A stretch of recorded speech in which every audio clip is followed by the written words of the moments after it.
Happening now, a workforce resolution has officials in disagreement. And we look at how multiple places are trying to beat the heat as a string of blistering temperatures hits our area. Plus, aliens. We look at how U.S. officials are discussing the possibility of otherworldly life forms. Live and on demand, this is WNY News Now.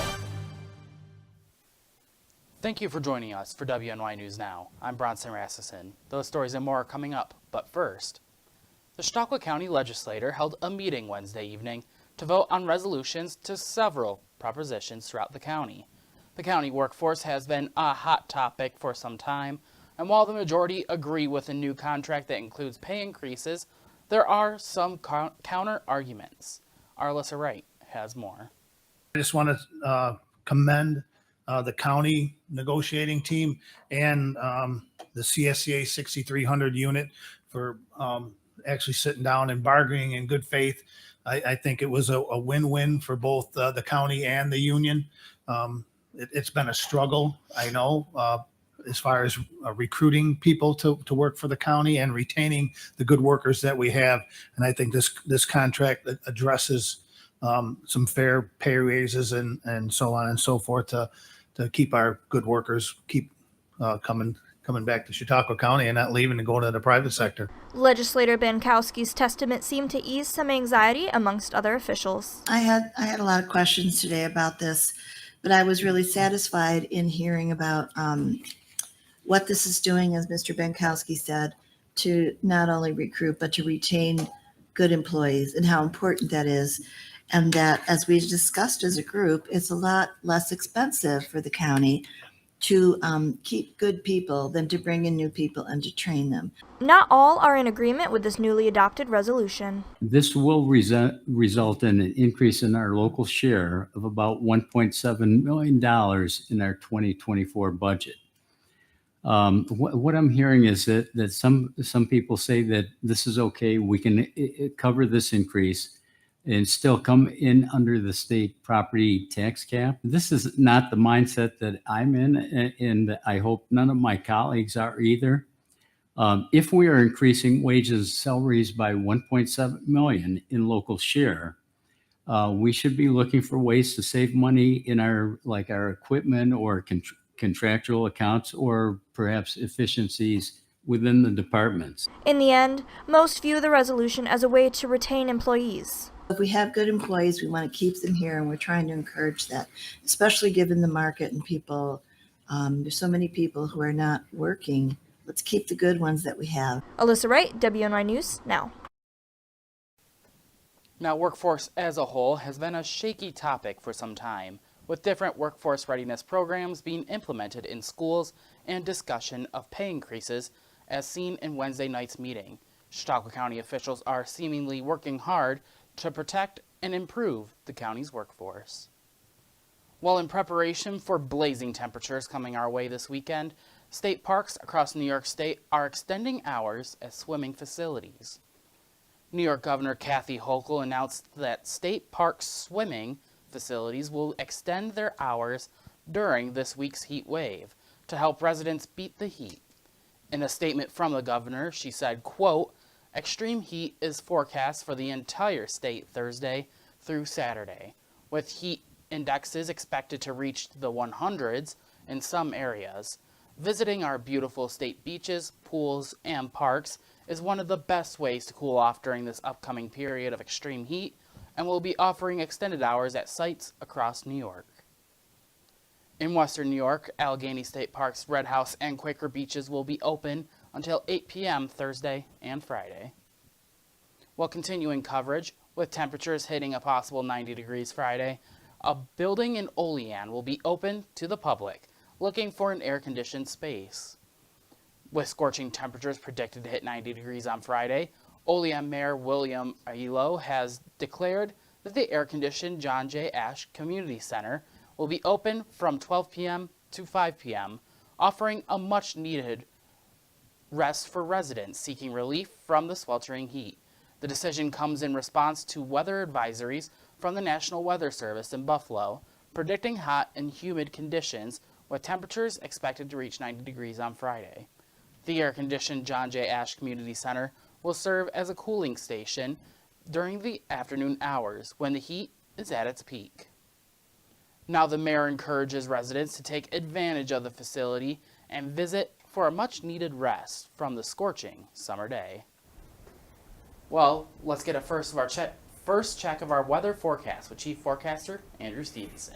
Andrew? Yeah, as you said, the bad news is it's going to be quite warm and muggy tomorrow, but the good news is after our cold front moves through tomorrow night, we're back down into comfortable temperatures through the weekend and into early next week. I'll have that coming up in just a little bit, but first we had a couple rounds of rain and thunderstorms move through yesterday. One moved through around 8 or 9 o'clock, another one moved through about 2 o'clock in the morning. I'm sure all the thunder woke you up in 2 o'clock in the morning and woke me up, but here are the rainfall totals from last night. Lakewood was the winner at 1 3/4 inch. Jamestown about 1.5 inches at the Jamestown Airport. Kennedy just under 1 1/4 inch. Faulkner saw about 1 inch of rain, and in Mayville 3/4 inch of rain. So we got a good amount of rain, and that rain is definitely helping with our drought monitor. The drought monitor was updated today, and across Chautauqua County we are at least all in dry conditions now, so we're no longer in a moderate drought. Actually, most areas closer to the Lake Erie shoreline are now under dry conditions, but there are still portions of the region under a moderate drought, including areas of Cattaraugus and Allegheny County. But this rain we have gotten is definitely helping, and we'll see if this helps more when this is updated once again next Thursday. Taking a look at the almanac, we made it to a high of 82 degrees yesterday. In the city, our low was 60 degrees, and the records for today, 97, the record high set back in 1941, and the record low of 40 set back in 1977. So here's your first defense weather forecast through the rest of the afternoon out there. We have some clouds early on this morning, a couple rain showers out there, but as the afternoon progresses, the clouds will clear out and the rain showers will clear out. We should have partly sunny skies through the rest of the afternoon, although it will be humid. Highs will range from the upper 70s to the lower 80s at the Lake Erie shoreline to the mid to upper 80s across inland locations. It's only going to get warmer than this, and I'll talk about that coming up in just a little bit. All right, Andrew, we'll see you later with today's question. Is it going to be fall or summer? Well, as WNY News Now continues, a New York City crane has fallen into the streets. We have more on that next. And later, how the weather ravaging our area is affecting certain crops. Stay with us, as WNY News Now will be right back. Catch your First Defense forecast daily on WNY News Now. EagleZip.com is your local one-stop shop for all of your home and business computer needs. Located on Fluvan Avenue Extension, just outside of Jamestown, EagleZip.com sells and services all brands of desktops and laptops, as well as servers and network equipment for your business. All new computer sales include transferring your data from your old computer plus a 2-year warranty. Call EagleZip.com today. Stop by EagleZip.com today and let us make computers easy for you. Honorary Forest Ranger Betty White here, lending a hand to my dear friend Smokey Bear. Because for years, he's only said, only you can prevent wildfires. But there's a lot more to say. Like, if you park your car on tall, dry grass, the hot exhaust pipe can start a wildfire. So keep the animals safe, especially the cute shirtless one. Go to SmokeyBear.com to learn more about wildfire prevention. 3-on-3 basketball returns to Jamestown, New York this summer. Collaborative Children's Solutions and partners are hosting a Gus Macker tournament August 19th and 20th. Register online at macker.com before July 31st. You're watching WNY News Now, where coverage comes first. 12 people were injured after a crane collapse in New York City Wednesday morning. 9 civilians and 3 firefighters were taken to local hospitals with non-life-threatening injuries. FDNY says a crane on a high-rise building caught fire and partially collapsed. It was carrying a 16-ton load of concrete that crashed to the ground. The building is vacant and under construction. Now streets were closed to keep traffic out of the immediate area. This is a good morning. This could have been a lot worse. At 7:25 this morning, we got a report of a fire in the engine compartment of the crane. And we're talking about the engine compartment above the roof line. about 45 stories up. The top part of the crane, the boom, and a 16-ton load crashed to the ground. At that point, we had injuries to civilians and firefighters, but they were minor. Now, nearby buildings were briefly evacuated, but no structural damage was found to any of the surrounding structures. Well, while some Pennsylvania farmers were happy to see heavy rain in the past week, it may have been bad news for the hay crop. A number of farmers have reported issues cutting their hay due to the wet weather. They say hay typically needs to be dry for a period of at least 3 days before getting the big chop. But so much rainfall has made the task very difficult. Farmers fear the situation could lead to a shortage. Many farms are now trying to move quickly before more rain makes the situation even worse. Well, here we go again. The Federal Reserve is once again raising interest rates. After a pause in June, Wednesday the Federal raised interest rates by 1/4 point, the highest benchmark lending rate level in more than 2 decades. Jen Sullivan has a closer look at what this means for you.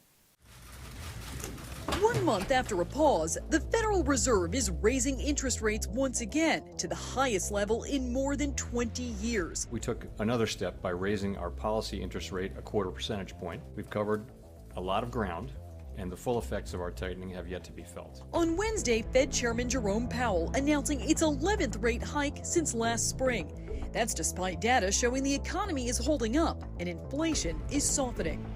The latest consumer price index shows prices are cooling down. In June, that index rose only 3%, a much slower pace than the high of 9% the same month last year, which was a 40-year high. Consumers are hanging tough. Part of that goes to the job market. Unemployment is very low, 3.6%. You've got to go back, 50, 60 years to see an unemployment rate consistently this low. So, what does this mean for you? Economists say the biggest impact will be on borrowers because the Fed's benchmark lending rate impacts car loans, credit cards, and mortgages. For people looking for a home loan, this latest round of interest hikes means they'll pay more for their property. The historic series of interest rates have sidelined many would-be homebuyers, and there's no guarantee relief is coming anytime soon. Economists say more rate hikes could be ahead this year. Inflation is still too high. The Federal Reserve is raising interest rates aggressively to slow the economy and get that inflation back down. For Consumer Watch, I'm Jen Sullivan.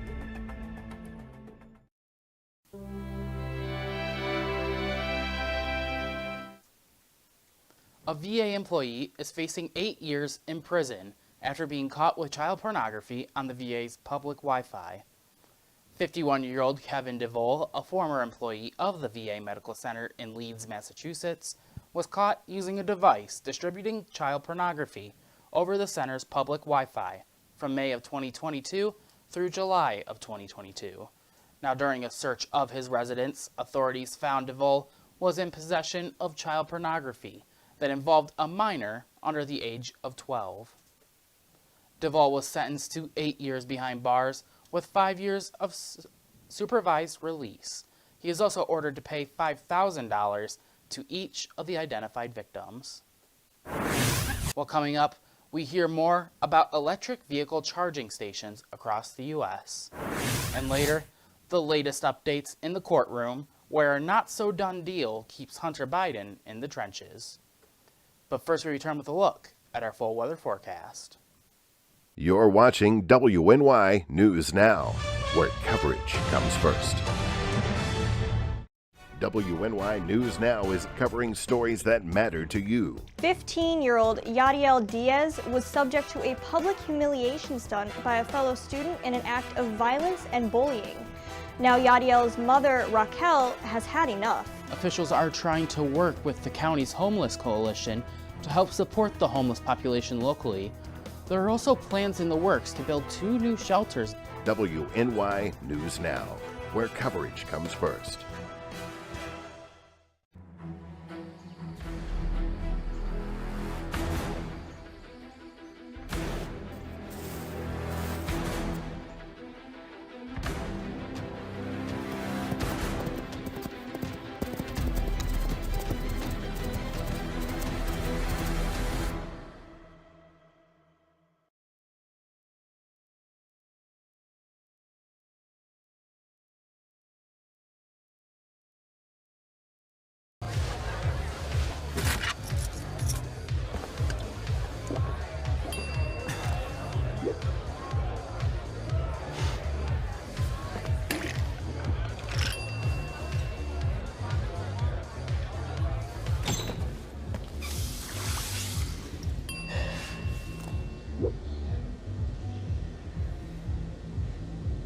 If you need to do something to feel okay to drive, you're not okay to drive.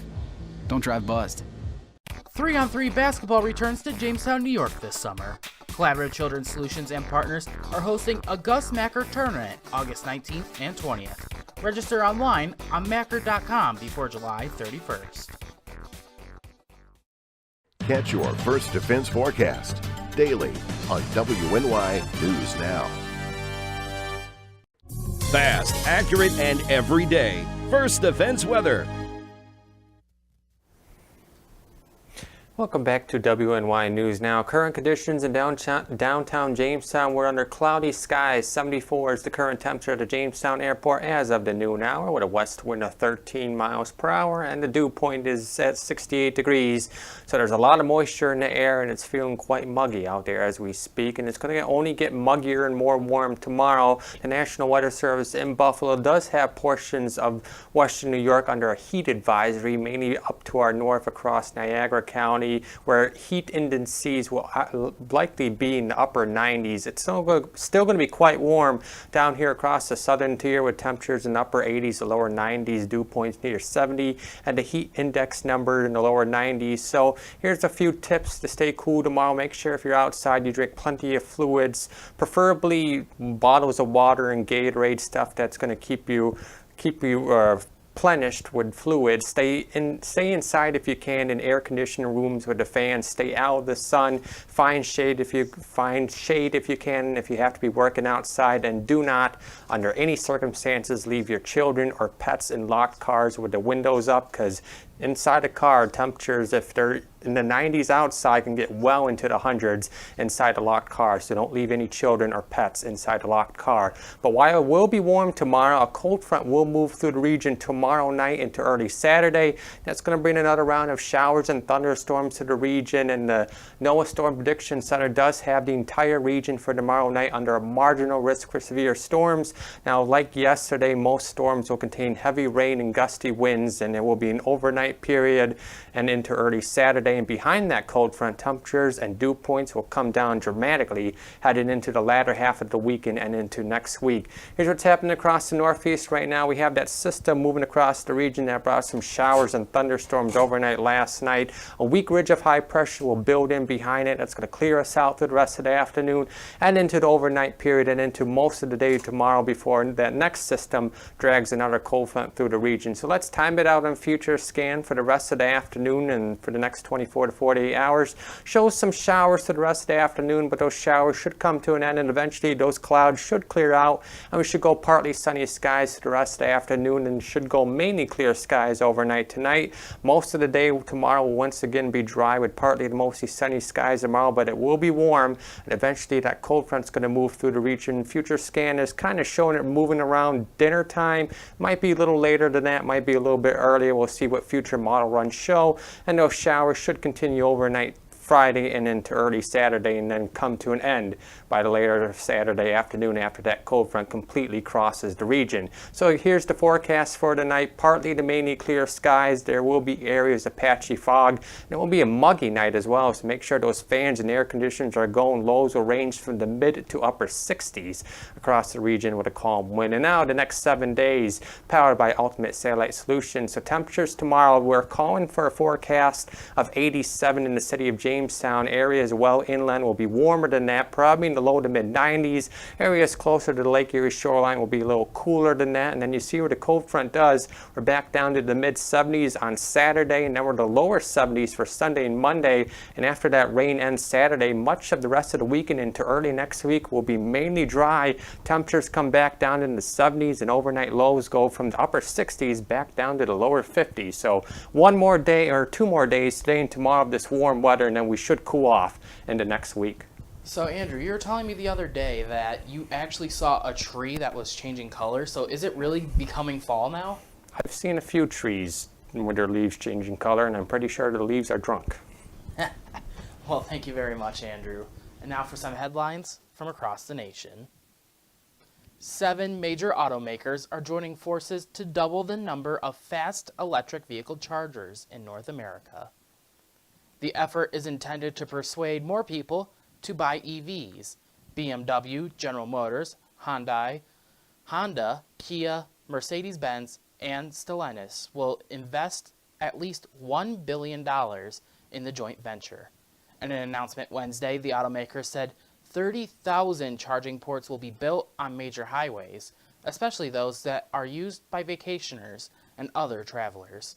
Now, surveys show a main reason people are reluctant to buy EVs is because they are afraid of not being able to find a charger during long trips. The first chargers will go up in 2024, with all 30,000 expected to be in place by the end of the decade. Now, Ford, Tesla, and Volkswagen are not in the partnership. Well, it's kind of hard to trademark a letter, right? Actually, wrong. It's just hard to defend that trademark. That's a lesson analysts think Elon Musk may learn after rebranding Twitter as simply X. Turns out other companies own the trademark on specific versions of the letter, hundreds of them.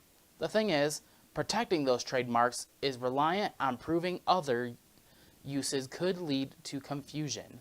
Now, Musk is opening himself on two fronts. One, another trademark owner could sue him. And two, he could find it, quote, difficult to prevent a competitor from using it. Now, right now, the closest trademark of X are with Microsoft, which uses it to promote its Xbox brand, and Meta, which owns it for software and social media. Neither company has commented on Musk's use of X.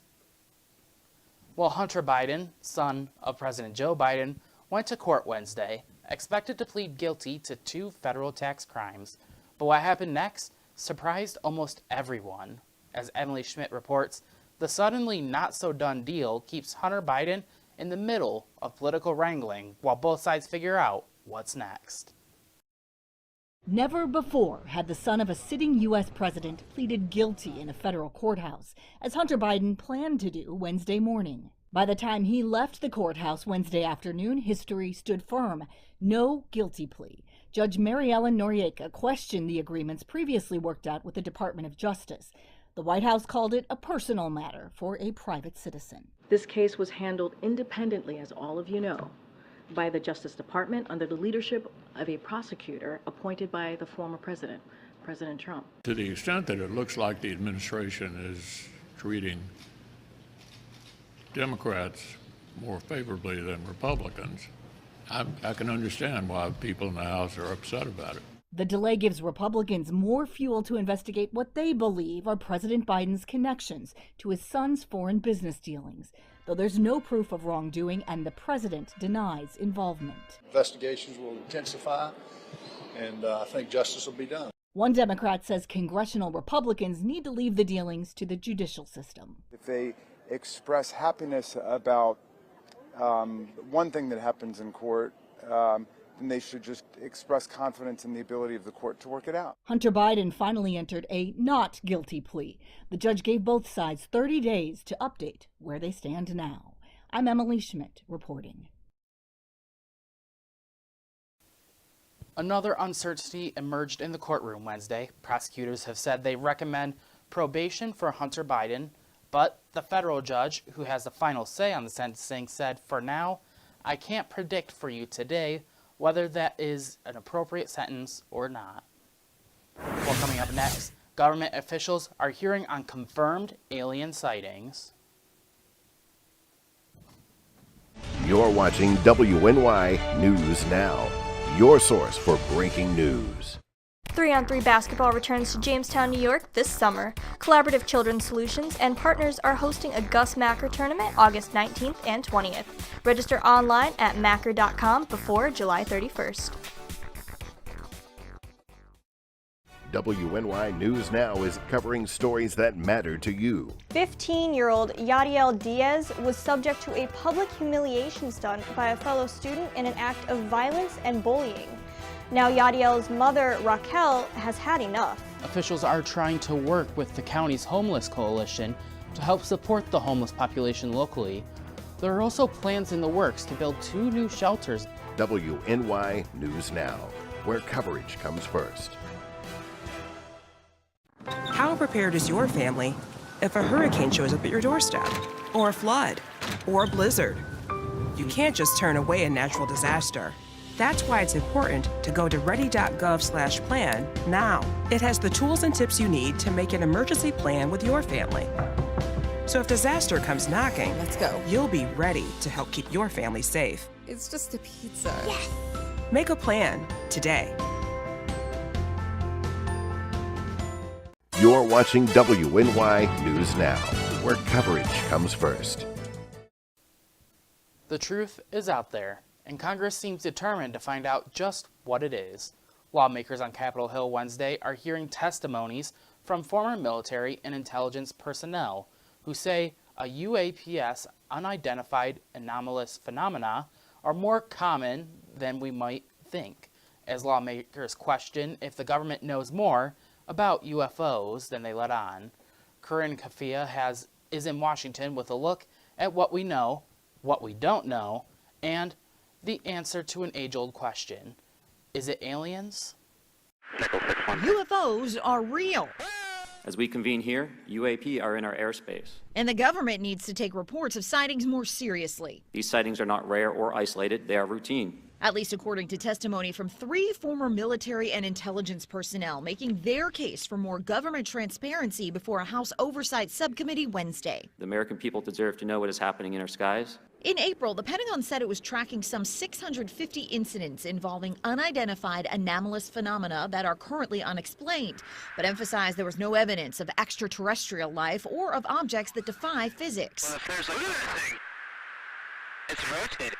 But former Navy fighter pilot Ryan Graves and former Navy Commander David Fravor say they have seen UAPs up close and personal, performing unexplainable maneuvers. We have nothing that can stop in midair and go the other direction. And believe they may pose a threat to the safety of pilots and the country. If UAP are foreign drones, it is an urgent national security problem. If it is something else, it is an issue for science. In either case, unidentified objects are concerned for flight safety. The hearing just the latest effort by Congress to find the truth and what it means for us here on Earth. Am I certain that all of these sightings are aliens? Of course not. But I do believe unidentified aerial phenomenon around our top secret military bases is a possible threat that we have to take seriously. In Washington, I'm Karen Kafa. Now, Andrew, one question that had been asked during the interview that came up was pretty interesting, I thought, and that was the recovery of non-human remains. Biologics came with some of these recoveries, yeah. Were they, I guess, human or non-human biologics? Non-human, and that was the assessment of people with direct knowledge on the program. Well, I'm not sure my thoughts are on if aliens exist, but I've seen the memes on Facebook like, why, if aliens have never visited us, it's because when you say like, take us to your leader, and then you see the leader and they're like, all right, we're going back from where we came from. I've seen that online for years. No matter who's president or who's running the government, you always see that meme. This question always comes up, I notice, is aliens. People tend to come out there with some sort of evidence, and then it gets hushed down for a little bit, and then it always pops up. Now, in my opinion, I always think that there is something out there, but I don't think they're here, but who knows? Just let us know what you think in the comments of the story or in the show. I mean, there was that whole balloon story. At one point, everyone thought it was aliens, but it was just a balloon from China. That it was. Well, that's all the time that we have for today. We'll leave you with this live look over Olean.